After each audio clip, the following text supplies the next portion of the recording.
దయచేసి ఫాలో కావాలని చెప్పి ఒక్క విజ్ఞప్తి చేస్తే దాన్ని తూచా తప్పకుండా ఆచరించారు. అదే సమయంలో దీపావళి పండుగ వచ్చింది. దీపావళి అంటే పెద్ద ఎత్తున క్రాకర్స్ కాల్చే పండుగ. ఆ సమయంలో రోడ్లంతా కూడా చెట్లన్నీ ఎండిపోయి ఎక్కడికక్కడ కొట్టేసిన తర్వాత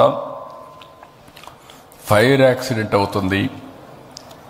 ఎవ్వరు కూడా దీపావళి జరుపుకుంటాం,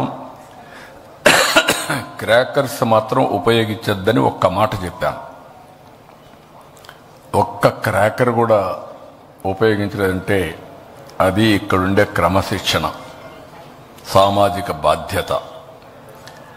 అలాంటి ఒక హిస్టారికల్ సిటీలో రాబోయే 5 రోజుల్లో ఒక హిస్టారికల్ ఈవెంట్కు నాంది పలుకుతున్నాం. 11వ సంవత్సరం అంటే 10 సంవత్సరాలు పూర్తి చేసుకొని 11వ సంవత్సరం ఇంటర్నేషనల్ యోగా డేకి నాంది పలుకుతున్నాం. ఇటీవల కాలంలో నేను ప్రధానమంత్రి గారిని కలిసినప్పుడు వారు ఒకటి ఆఫర్ చేశారు. 10 సంవత్సరాలు అయింది, యోగా డే జరుపుకుంటున్నాం.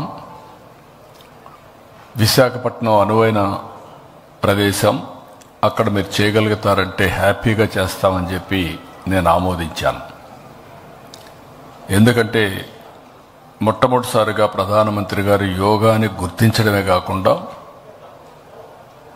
UN కన్విన్స్ చేసి, యునైటెడ్ నేషన్స్ కన్విన్స్ చేసి యోగా డేని ప్రపంచమంతా కూడా జరుపుకునే విధంగా కార్యక్రమానికి శ్రీకారం చుట్టారు. అప్పటి నుంచి 10 సంవత్సరాలు ప్రమోట్ చేశారు. ఇప్పుడు 11వ సంవత్సరానికి ఎంటర్ అయ్యే ఈ సందర్భంలో విశాఖపట్నం యోగా డేకి అనువైన ప్రదేశం, one of the best city.